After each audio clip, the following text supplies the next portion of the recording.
이번 시간에 배울 작품은 유능길의 9켤레의 구두로 남은 사내입니다. 네, 여러분들에게 올려준 자료에는 글 전문이 실려 있을 거예요. 한번 읽어보고 내용을 파악해보면 도움이 될 것 같습니다. 천천히 보겠습니다. 초등학교 교사인 나는 새빵살이를 전전하다가 개발이 진행 중인 한 도시주택가에 집을 장만하고 문간방에 새를 놓는다 라고 나와 있습니다. 일단 등장인물 오선생 나가 나와 있습니다. 그도 새빵살이 남의 집 살이를 하다가 개발이 진행 중인 한 도시주택가, 여기를 지금 성남으로 나오거든요. 네, 그래서 공간적 배경이 성남임을 알 수가 있고요. 드디어 집을 장만했습니다. 그리고 자기도 자기 집 안에 있는 자그마한 방에다가 전세를 내놓는 거예요. 그래서 시간은 약 개발이 많이 진행 중이라는 것을 파악해 볼 수가 있고, 이 그 작품의 배경이 1970년대로 나오거든요. 70년대의 성남을 배경으로 하고 있다는 것을 알아볼 수 있습니다. 네, 이 방에 누가 들어와 사냐면 권 씨가 들어오는데요. 권 씨가 아내를 데리고 왔고 두 아이를 데리고 왔습니다. 이사를 오는데 권씨 가족은 통보도 없이 이사 오기로 한 날보다 앞서서 이사를 와서는 약속한 전세금마저 다 내놓지 않는다. 네. 일방적으로 기습적으로 약 나흘 가까이 일찍 집으로 들어왔고요. 그리고 게다가 권씨의 아내는 아이를 임신한 상태다. 네, 왜 임신한 상태가 문제가 되냐면 내가 이 오 선생이 문간방에 새를 놓을 때 두 가지 조건을 제시를 했어요. 일단 자녀는 둘 이하여야 하고, 네. 그러니까 지금 현재 아이가 둘이 있으니까 셋이 될 수도 있는 거잖아요. 그리고 집에서는 정숙을 유지해 주었으면 좋겠다라는 두 가지 전세방에 산 사람에게 두 가지 조건을 내걸었는데 아이를 임신한 상태로 왔기 때문에 굉장히 조금 불쾌했죠. 권 씨는 이불 보따리 하나랑 취사도구만 가지고 여러 켤레의 구두만큼은 소중히 여기며 깨끗하게 닦아놓는다. 네, 굉장히 살림살이는 조촐했는데 구두를 10켤레나 가지고 와가지고 열심히 그 구두를 닦는 모습을 보여줍니다. 네, 제목에서도 알 수 있지 굉장히 이 작품에서는 구두의 의미가 있을 것 같아요. 권 씨가 이사 온 며칠 뒤 이 순경이 경찰이 나한테 와가지고 권 씨는 전과자라고 이야기를 해줍니다. 그러면서 그의 동태를 잘 살펴달라고 부탁을 해줍니다. 굉장히 자신의 집에 들어온 그 전세를 자기 집에 들어온 사람이 전과자라는 생각에 굉장히 놀라면서도 아내에게는 이런 사실을 숨기게 됩니다. 그러던 어느 날 나는 학생 집에 가정 방문을 가다가, 예전에는 그 선생님의 직업은 그 학생의 집을 가정 방문을 다니는 것이 굉장히 익숙했던 시절이고요. 그러다가 우연히 공사장에서 일하는 권 씨를 발견하게 됩니다. 원래 권 씨는 출판사에서 일을 하고 있었는데 그 출판사에서 전과자라는 이유로 더 이상 일을 할 수 없게 되자 막노동을 하게 됩니다. 그날 밤 권 씨가 술에 취해 돌아왔고요. 집을 마련하기 위해 분양받았던 땅 문제로 정부의 정책에 항의하다가 소유의 주동자로 몰려서 징역을 산 자신의 과거를 털어놓게 됩니다. 네, 권 씨는요, 철거하는 그 옛날에는 재개발을 많이 진행했었는데 그 재개발을 하는 그 공간에 철거민에게 입주를 할 수 있는 권리를 줄 수 있는 그 권한을 사게 돼요. 그 권한을 20만 원에 사게 됐는데 그 20만 원을 겨우겨우 얻어가지고 그 권한을 사서 매우 기뻤는데 갑자기 정부에서 정책이 내려와요. 어떤 정책이냐면 그곳에다가 반드시 집을 지어야 한다. 그래서 집을 짓는데도 굉장히 많이 돈이 들잖아요. 그래서 집을 15일 만에, 그러니까 보름 만에 집을 지으라고 하니까 헐레벌떡 그 공간에다가 집을 짓게 돼요. 그 집을 지은 지 얼마 안 됐는데 또 그 집을 지은 사람에게 토지 취득세라는 것을 내라고, 그것도 약 보름 만에 토지 취득세를 지불하라는 이야기를 듣고 권 씨가 너무 화가 나가지고 내가 도대체 이렇게 철거민 입주 권리도 샀고 그다음에 그곳에 집도 지었는데 토지 취득세까지 내라고 하니까 매우 열악한 처지에 놓여있던 권 씨는 그 돈을 구하지 못해서 아까도 말했던 것처럼 소요를 하게 됩니다. 그러니까 시위를 하게 된 거죠. 예, 그래서 시위를 하게 되다가 거기에서 주동자가 되어서, 네, 우연찮게도 주동자가 되어서 전과자가 되는 과거의 이야기를 이제 집주인인 오 씨에게 털어놓게 되는 거죠.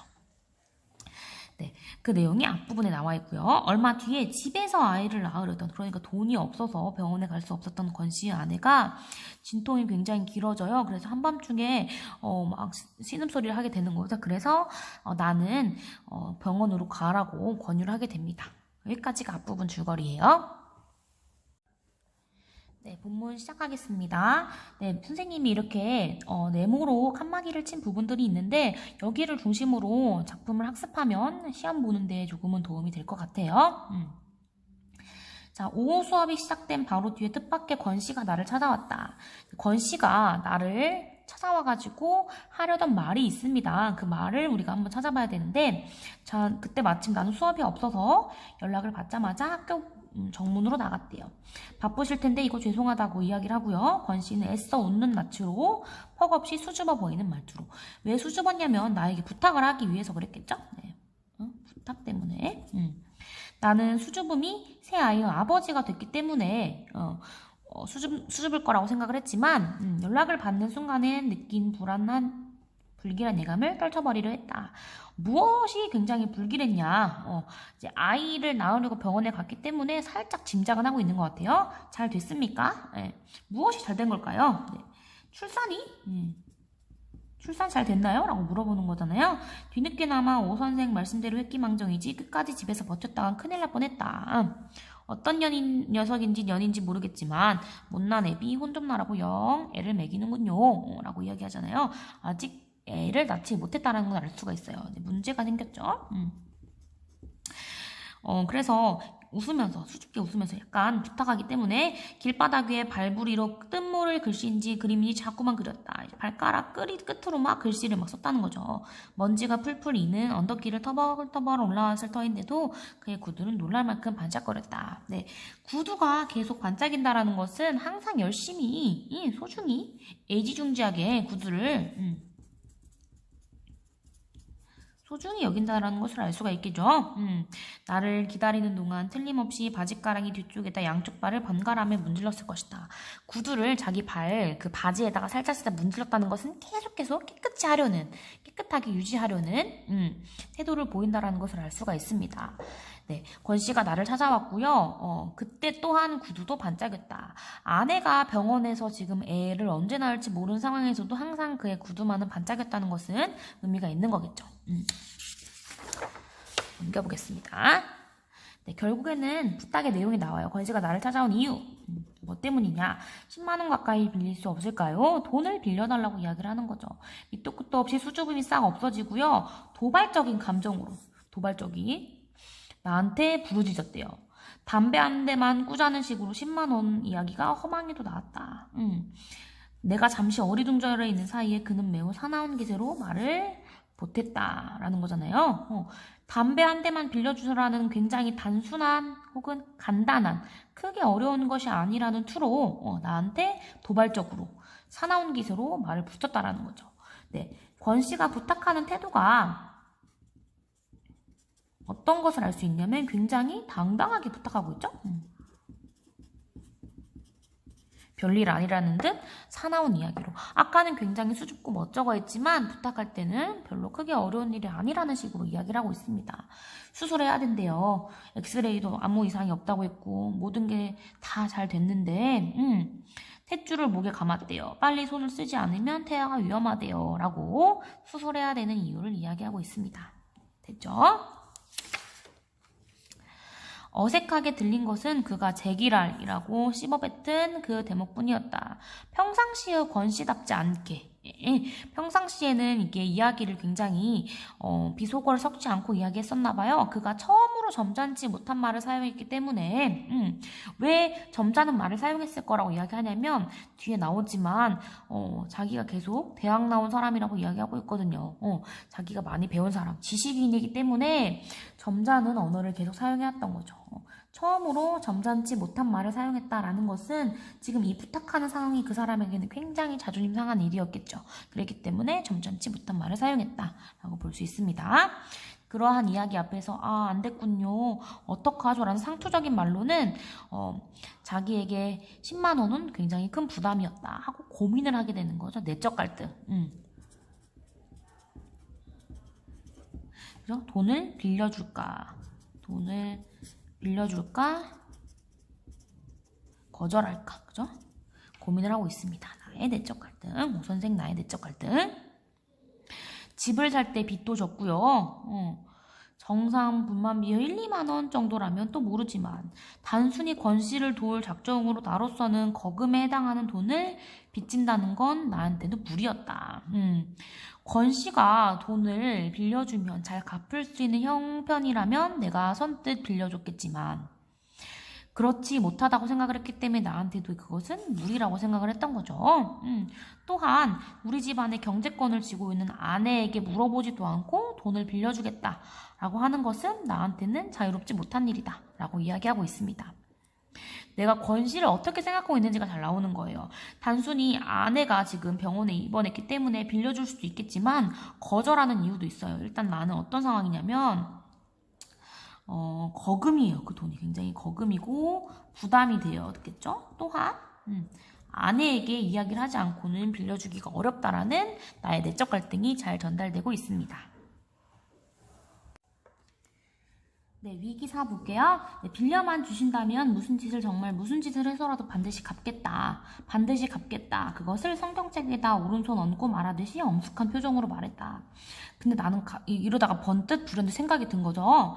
네, 빌려줬다가 나중에 돌려받는 어려움이 더 클 거다라는 생각을 못할 뻔했다라고 했잖아요. 그러니까 돈을 빌려줘야겠는데 자기도 상황이 여의치 않으니까 고민에 빠지게 된 거죠. 끼니도 감당 못하고 막벌이하고 있는데 어느 해에 그것을 다 갚을 수 있을 것인가 라고 생각하면서 책임이 따르는 동정은 피하는 게 상책이었다. 내가 그렇게 불쌍하게 여기는 것을 그냥 선뜻 하게 된다면 책임이 따를 것이다. 결국엔 돈을 못 받을까봐 걱정을 하는 거죠. 그리고 기왕 피할 바에는 저쪽에서 감히 두말 못하도록 야멸차게 굴어야겠다라고 했어요. 돈을 못 받을까봐 굉장히 단호하게 거절을 하는 거죠. 네, 일단 이 오 선생의 성격을 조금 파악해 볼 수가 있는 것 같아요. 권 씨가 빚을 못 갚을 거라고 미리 단정 지어 버리는 것. 그 다음에 굉장히 자기에게 금전적으로 손해가 올까봐 손해를 두려워하고.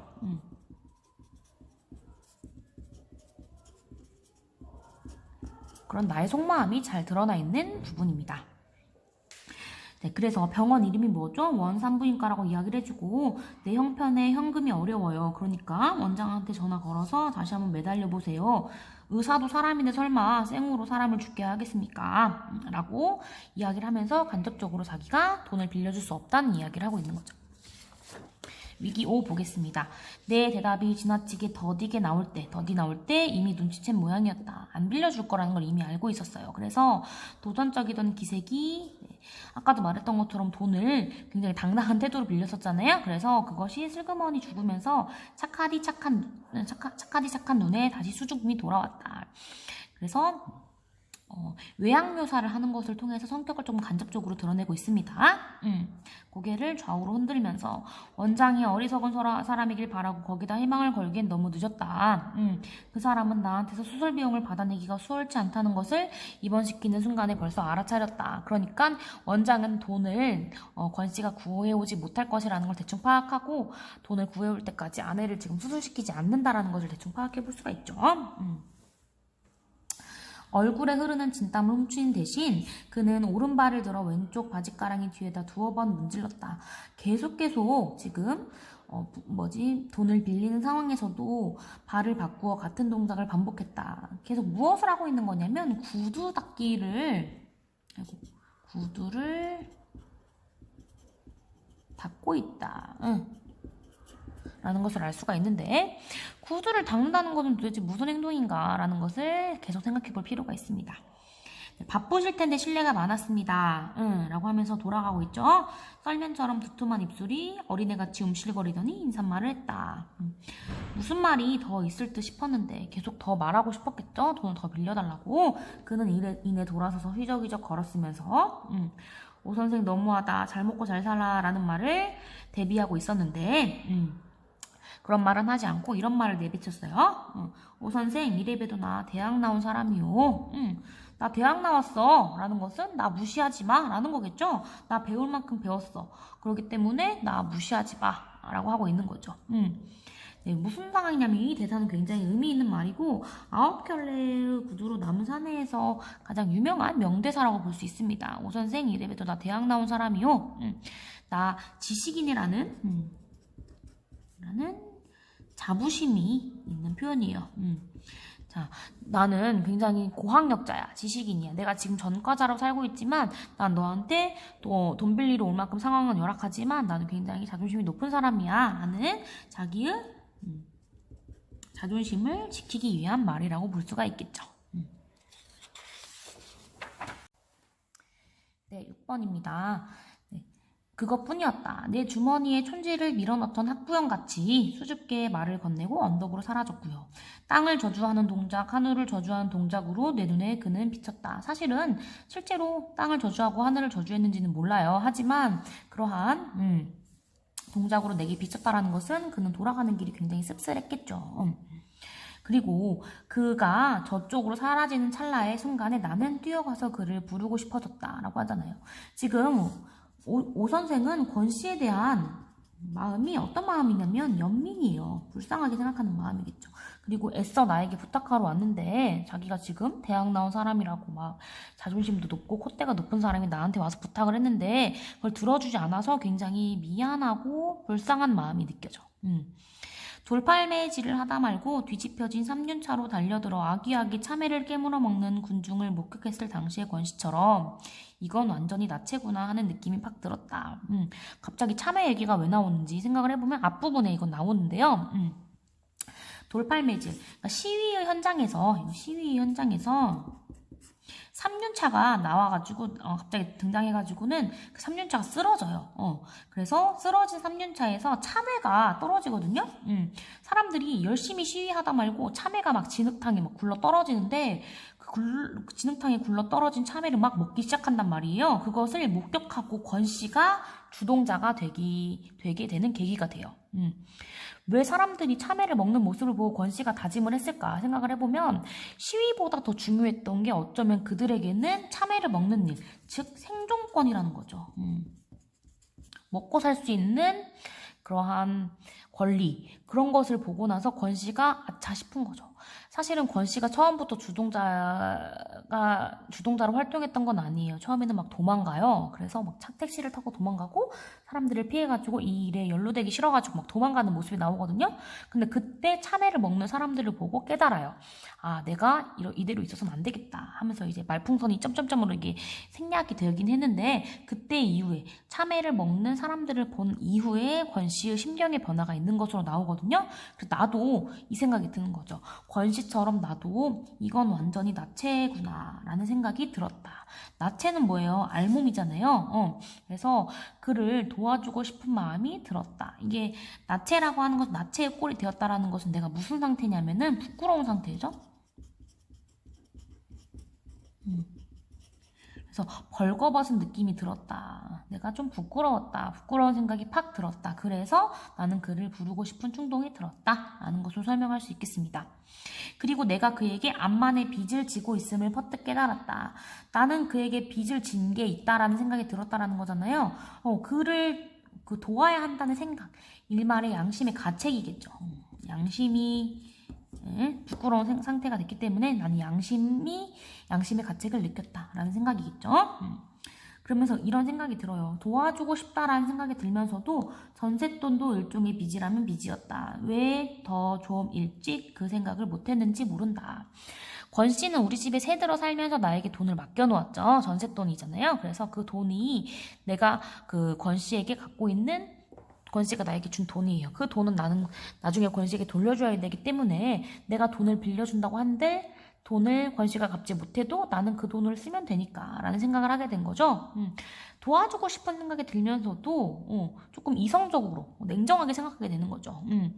내가 전셋돈으로 권 씨에게 준 돈을 돌려받을 수도 있겠다라는 생각을 하게 되면서 여기 부분에는 나의 이해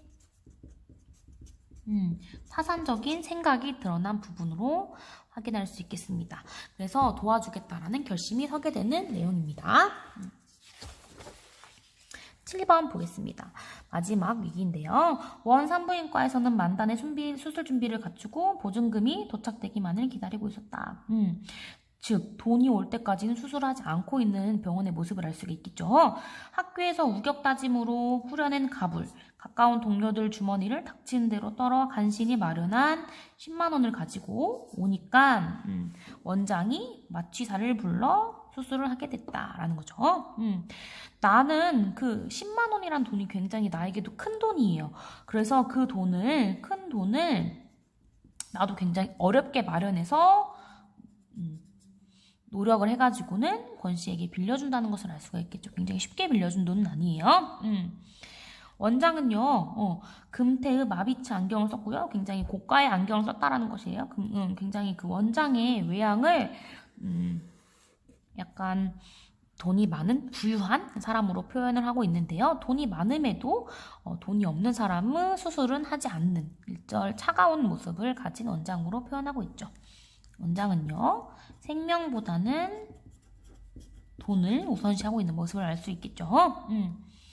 원장은 내가 권 씨하고 아무런 척분 관계도 없고 다만 그의 새빵 주인일 따름이라는 걸 알고 혀를 찼다.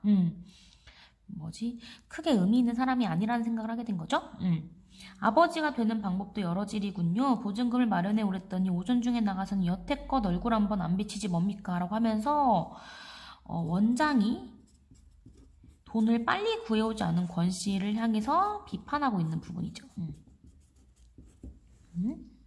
그러니까 그 말을 가만히 듣던 나는 이렇게 말해요. 맞습니다. 의사가 애를 꺼내는 방법도 여러질이듯이 아버지 노릇을 하는 것도 아마 여러질일 것입니다. 길이에요. 방법. 의사가 애를 꺼내는 방법. 돈을 가지고 오면 꺼내고 가지고 오지 않으면 안 꺼내는 그런 길도 여러 가지 방법이 있듯이 아버지 노릇을 하는 것도 아마 여러 가지 방법일 것입니다. 라고 하면서 가만히 들어보면 굉장히 날카로운 말이죠. 뼈가 있는 말이죠. 이번에는 나가 원장을 뭐 하는 말인 거예요? 비판하는 말인 거죠. 돈이 있으면 꺼내고 돈이 없으면 꺼내지 않는 당신도 여러 가지 길입니다. 라고 이야기를 하는 거죠. 원장을 비판하고 있다. 내 말이 제발 의사의 귀에 농담으로 들리지 않기를 바랬으나, 그러니까 농담으로 말한 것이 아니라 당신도 이렇게 수술하는 사람 가려가면서 하는 거 아니야? 라고 비판하는 것도 금태 안경의 상대방은 한 차례 너털웃음으로 그것을 간단히 농쳐버렸다. 무시했다. 라는 거죠. 나는 권 씨 부인이 수술실로 들어가는 걸 거들었다. 생명을 꺼내고 그 생명을 수용했던 다른 생명까지 암양에서 건진 요란한 수술치곤 매우 쉽게 끝났다. 자, 내가 대기실에 보호자 대기석에 앉아가지고 동준이 자기 아들이에요. 노물 얻을 때처럼 줄담배질로 네 대인가 5대인가 불을 붙이고 나니까 울음소리가 들렸다. 권 씨 대신에 내가 지금 그 자리를 지킨 거죠. 고추예요, 고추. 수술을 돕던 원장분이 나오면서 처음 울음을 듣는 나에게 내가 점쳤던 결과를 큰 소리로 확인해줬다. 진짜 보호자를 대하듯이 나를 대했고 잠시 후에 나는 권 씨의 차남을 대면할 수 있었다. 제왕절개라고 나왔던 선입견에 딱 어울리게 목청도 크고 우렁찼다. 병원 건물을 온통 들었다 놓는 억세디 억센놈의 울음소리를 듣는 동안 내가 직접 동준이 자기 아들을 낳을 때처럼 보호자 역할을 대신했고요. 권 씨는 지금 아직도 돈을 빌리러 다니고 있을 거예요. 나는 동준이 놈을 낳던 그날의 감격 속으로 고스란히 빠져들어갔다 라고 하고 있습니다. 자, 여기서 지금 나의 성향이 나오는 거예요. 내가 권 씨를 도울 수 있는 방법이 돈 말고도 남의 자식을 지금 내가 수술실 앞에서 간절히 기다리고 있고요. 그리고 그 남의 일을 마치 내 일처럼 돕고 있습니다. 그래서 권 씨 대신에 아버지 역할을 하고 있는 거죠. 그래서 아까는 조금 이해를 따지고 이익과 손해를 따지고 있는 그 나의 모습을 보았다면 이 부분에서는 그 원장을 비판하고, 그죠? 권 씨 대신에 원장을 비판하고 그리고 아이를 대신 받아주고 아버지의 역할을 하면서 인간미를 보여주고 있는 거죠. 애정이 지금 잘 녹아있음을 알 수가 있겠습니다. 권 씨에게 이런 일을 한다고 대가를 받을 수 있는 것도 아니고요. 그리고 권 씨의 아버지 역할을 대신해주는 것이 권 씨가 알아줄 거라는 생각도 하지 않아요.